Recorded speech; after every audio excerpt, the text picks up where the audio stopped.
આજના સમયમાં ડાયાબિટીસ એક કોમન પ્રશ્ન બની ગયો છે અને કોમન શબ્દ છે. એના સાંભળીને આપણને જરા પણ નવાઈ નથી લાગતી, કેમ કે ડાયાબિટીસનું પ્રમાણ દિવસે ને દિવસે વધતું જાય છે.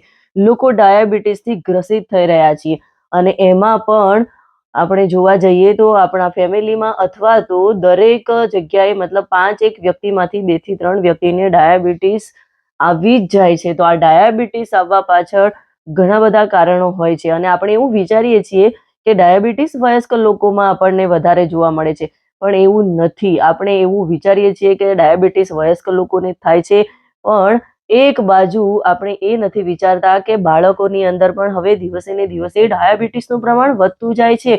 ઘણા એવા બાળકો છે કે જે જન્મથી ડાયાબિટીસ સાથે લઈને આવે છે અથવા ઘણા એવા બાળકો છે કે જેમને ઝડપથી ડાયાબિટીસનો શિકાર થઈ જાય છે. અને પહેલાના વર્ષોનું જે સર્વે છે અને અત્યારના વર્ષોના સર્વેમાં બાળકોની અંદર ડાયાબિટીસનું પ્રમાણ દિવસે ને દિવસે વધતું જાય છે અને વર્ષની અંદર ઘણા બધા એવા બાળકો જે છે કે ડાયાબિટીસને લઈને હોસ્પિટલમાં સારવાર માટે આવે છે, ચેકઅપ માટે આવે છે, ઇન્સ્યુલિનનો એમને સહારો લેવો પડે છે. તો એક વિચારવા જેવી બાબત છે અને બાળકો એ છે આપણા આવતીકાલનું ઉજળું ભવિષ્ય છે અને બાળકો જ અત્યારથી અનહેલ્ધી થઈ જશે, ડાયાબિટીસનો શિકાર બનતા જશે, તો આપણું ભવિષ્ય પણ અનહેલ્ધી જ રહેવાનું છે. આપણે જે ફિટ ઇન્ડિયાનું મિશન લઈને ચાલીએ છીએ કે ઇન્ડિયા ફિટ હોવું જોઈએ, કેમ કે જેટલા સ્વસ્થ લોકો હોઈશું એટલો દેશ સ્વસ્થ હશે અને એટલો દેશ સારી રીતે તરક્કી કરી શકશે. પણ અત્યારે આપણે જોઈ રહ્યા છીએ કે બાળકોની અંદર પણ ડાયાબિટીસનું પ્રમાણ વધી રહ્યું છે.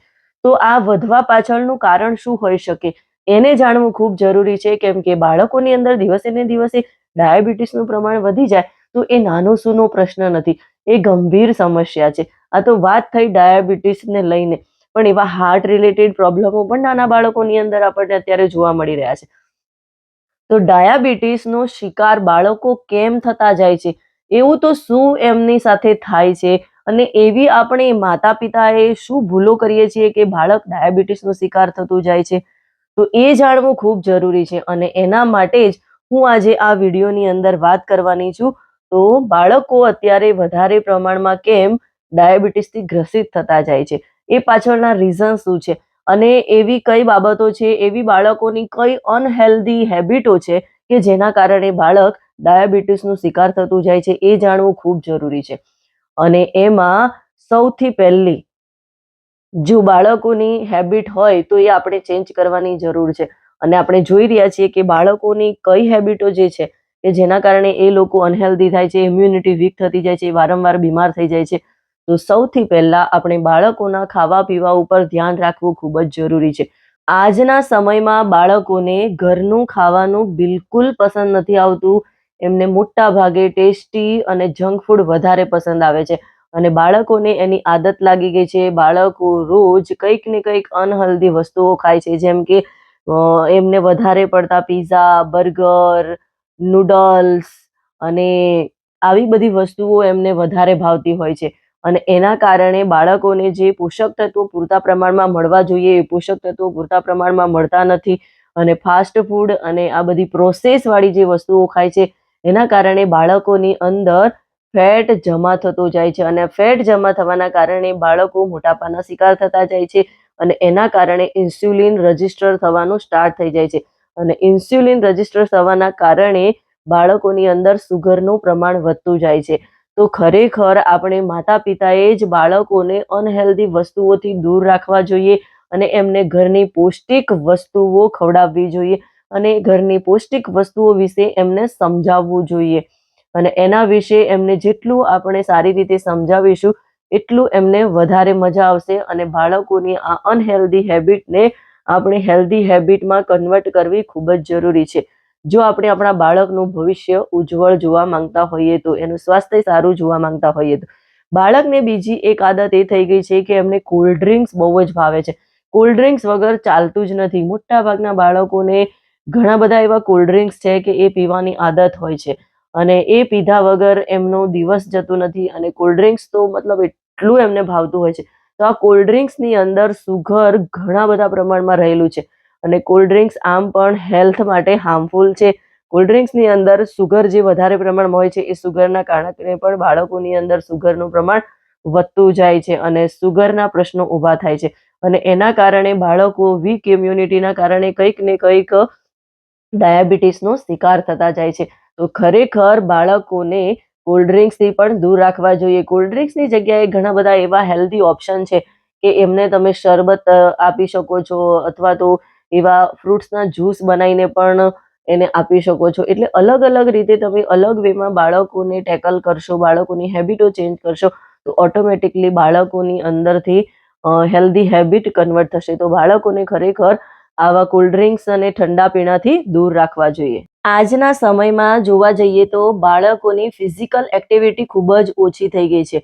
મોટા ભાગના બાળકો તમને મોબાઈલમાં ઘૂસેલા અને કોમ્પ્યુટર પર, લેપટોપ પર ગેમ રમતા જ જોવા મળશે અથવા તો ટીવી જોવા મળતા હશે તમને. કેમ કે મોટા ભાગના બાળકોને બહાર જવાનું પસંદ નથી, બહાર ગેમ રમવી એમને ગમતી નથી અને ઇન્ડોર ગેમ અને એમાં પણ મોબાઈલ ઉપર જ એ લાગેલા રહે છે. જેના કારણે એમની ફિઝિકલ એક્ટિવિટી ઓછી થાય છે, મેટાબોલિઝમ ઉપર એની ઇફેક્ટ થાય છે અને બાળકોની હેલ્થ ખરાબ થવા લાગે છે અને સાથે સાથે ઇનબેલેન્સ થતું જાય છે, જેના કારણે સુગરનું પ્રમાણ એમનામાં વધતું જાય છે, સુગર રજિસ્ટર થવા માંડે છે, જેથી બાળકોને પણ સુગરનો ખતરો વધી જાય છે. એટલે આ અનહેલ્ધી આદતના કારણે એમને ઘણું બધું ભોગવવું પડે છે, સાથે સાથે બીજા હેલ્થ રિલેટેડ ઇસ્યુ પણ ઊભા થતા હોય છે. તો ખરેખર બાળકોની ફિઝિકલ એક્ટિવિટી વધારવી ખૂબ જ જરૂરી છે. બાળકોને આઉટડોર ગેમ માટે પ્રોત્સાહિત કરવા જોઈએ અને આઉટડોર ગેમ માટે એમને મોકલવા જોઈએ. પણ કંઈક ને કંઈક આપણે જ આપણા બાળકોને મોબાઈલની લત અથવા તો ઇન્ડોર ગેમની આદત પાડી છે. જે આદત સુધારવી ખૂબ જ જરૂરી છે, કેમ કે આવનારા સમયમાં આપણે આપણા બાળકને હેલ્ધી રાખવું હોય અને એને શ્રેષ્ઠ ભવિષ્ય આપવું હોય તો આપણે એની અંદર થોડો બદલાવ કરવો ખૂબ જ જરૂરી છે. અને એ સાથે જ બાળકોને મોટા ભાગે સ્વીટ વધારે પસંદ આવતું હોય છે, મીઠું એટલે કે ગળ્યું ખાવાનું એમને વધારે પસંદ હોય છે અને વધારે પડતું ગળ્યું ખાવાના કારણે પણ બાળકોની અંદર સુગર લેવલ વધતું જાય છે, સુગરના પ્રોબ્લેમો આવે છે. એટલા માટે બાળકોને આવી મીઠી વસ્તુઓથી દૂર રાખવા જોઈએ અને મોટા ભાગે બાળકો મીઠી ચા એટલે કે ઘડી ચા પીવાનું પણ પસંદ કરતા હોય છે, આઈસ્ક્રીમ ખાવાનું, ઠંડા પીણા, આવી બધી વસ્તુઓ એમને ખૂબ જ ભાવતી હોય છે અને જેટલી ઘડી વસ્તુ ખાય છે એટલું એમના ઉપર સુગરનું રિસ્ક વધતું જાય છે. તો ખરેખર બાળકોને આવી બધી વસ્તુઓથી દૂર રાખવા જોઈએ. એની જગ્યાએ બાળકોને શરબત છે, લીંબુ પાણી છે અથવા તો નારિયેળનું પાણી છે, શેરડીનો રસ છે, આવા બધા અલગ પ્રકારના જે ડ્રિંક્સ આવે છે એ એમને આપવા જોઈએ. એટલે બાળકોનું ખરેખર આપણે ધ્યાન રાખવું જોઈએ અને અનહેલ્ધી હેબિટોને આપણે ચેન્જ કરવી જોઈએ.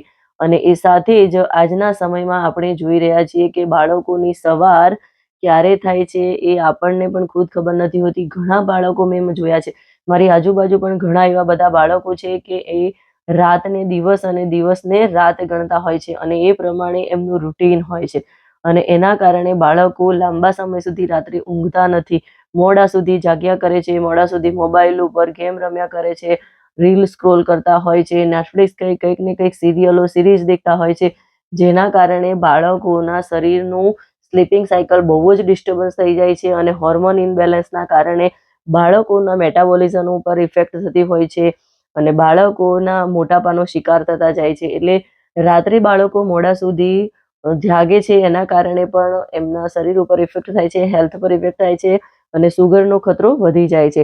એટલે આપણે બાળકોની આ ટેવને પણ ભૂલાવવી જોઈએ અને આ ટેવમાં પણ ચેન્જીસ લાવવા માટે આપણે એમને હેલ્પરૂપ થવું જોઈએ.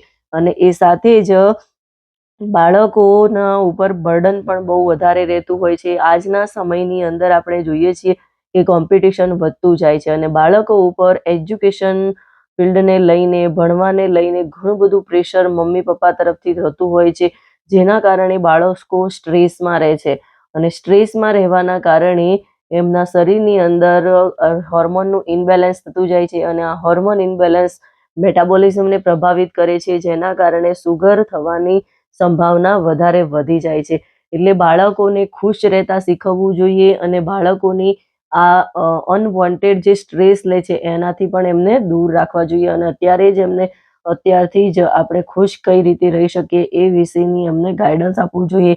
એ વિશેની હેલ્ધી ટિપ્સો આપતા રહેવું જોઈએ. અને એ સાથે જ બાળકોને પૌષ્ટિક આહાર આપવો ખૂબ જરૂરી છે. બાળકો જેટલા વેજીટેબલ્સ અને ફ્રૂટ્સ લેશે એટલું બાળકોનું આયુષ્ય સારું રહેશે, એમનું સ્વાસ્થ્ય સારું રહેશે, અને સ્વાસ્થ્ય સારું હશે તો ભણવામાં પણ એમનું મન લાગશે. જો બાળકો સ્વાસ્થ્યની રીતે પરફેક્ટ હશે, સ્વસ્થ હશે, વારંવાર બીમાર નહીં થતા હોય તો ભણવામાં એમનું પરફોર્મન્સ બિલકુલ પરફેક્ટ રહેવાનું છે. બાળક દરેક ક્ષેત્રમાં અવ્વલ નંબરે આવવાનું છે. પણ જો બાળકની આવી અનહેલ્ધી આદતો છે, કેમ કે મોબાઈલ્સ ને આ બધી વસ્તુઓથી બાળકોની યાદશક્તિ પણ ક્ષીણ થતી જાય છે. મોબાઈલના કારણે મગજ હેંગ થઈ જાય છે અને એનો પ્રભાવ એટલો બધો રહેતો હોય છે મગજ ઉપર. અને તમે આજુબાજુ જોઈ જ રહ્યા છો કે બાળકો મોબાઈલને લઈને કેટલા ગ્રસિત થઈ જાય છે. એમને કેટલા બધા એવા પ્રશ્નો ઊભા થાય છે કે જે આપણાથી જોઈ પણ શકાતા નથી. તો ખરેખર આપણે આપણા બાળકોનું ભવિષ્ય ઉજ્જવળ બનાવવું હોય, આપણા દેશનું ભવિષ્ય ઉજ્જવળ બનાવવું હોય તો બાળકોને હેલ્ધી હેબિટ તરફ લઈ જવા જોઈશે. અને એના માટે આપણે જ પ્રયત્ન કરવો પડશે, કેમ કે કંઈક ને કંઈક અનહેલ્ધી આદતો એમનામાં કેળવાઈ છે, એના પાછળ જિમ્મેદાર પણ આપણે ખુદ પેરેન્ટ્સ જ છીએ. આપણી કંઈક એવી ભૂલ થઈ ગઈ છે કે જેના કારણે બાળકો આવી અનહેલ્ધી હેબિટોનો શિકાર થયા છે. તો બાળકોને આવી અનહેલ્ધી હેબિટોથી દૂર કરી અને બાળકોને હેલ્ધી તંદુરસ્ત હેબિટો તરફ આપણે લઈ જવા જોઈએ, વાળવા જોઈએ. અને આવું કરીશું તો ખરેખર બાળકોનું ભવિષ્ય ઉજ્જવળ રહેશે, તેઓ તંદુરસ્ત રહેશે, અને આપણી આવનારી પેઢી, આપણું આવનારું ભવિષ્ય પણ તંદુરસ્ત રહેશે અને ભારત દેશ સારી રીતે વિકાસ કરી શકશે. તો ખરેખર તમે પણ તમારા બાળકોની અંદર આવી કોઈ આદતો જોવો છો અને એમાં તમે ચેન્જીસ કરવા માંગો છો, તમારાથી એ ચેન્જીસમાં મતલબ ઘણીવાર એવું થતું હોય છે કે માતા પિતાનું કહેલું બાળકો કરતા નથી, પણ થર્ડ પાર્ટી જો એમને કંઈક સમજાવે, કંઈક એવી રીતે વાત કરે તો બાળકો એ વાત તરત માની લેતા હોય છે. જેમ કે તમે અનુભવ્યું હશે કે તમારું બાળક તમારું કહેલું ના કરતું હોય, પણ ટીચર જે પ્રમાણે કે એ પ્રમાણે પરફેક્ટ કરતું હોય છે. ટીચર જે કે એ વાત સાચી. બસ એવી રીતે તમે બીજા વ્યક્તિનો પણ સહારો લઈ શકો છો. એના માટે તમે મારી પણ હેલ્પ લઈ શકો છો. અમારા કિડ્સને લગતા પણ અલગ અલગ સેમિનાર થતા હોય છે. તો એના વિશેનું તમારે પરફેક્ટ કે એના માટે આપણે શું કરી શકીએ એ વિશેની જાણકારી જોઈતી હોય તો તમે મને કમેન્ટ કરી શકો છો, અથવા તો મને વોટ્સઅપ પર મેસેજ કરો, અથવા તો મારી સાથે 1-to-1 કોલ બુક કરો. વિડીયો ગમ્યો હોય તો એને વધારેમાં વધારે લોકો સુધી શેર કરો અને મારી આ ચેનલને સબસ્ક્રાઇબ કરો.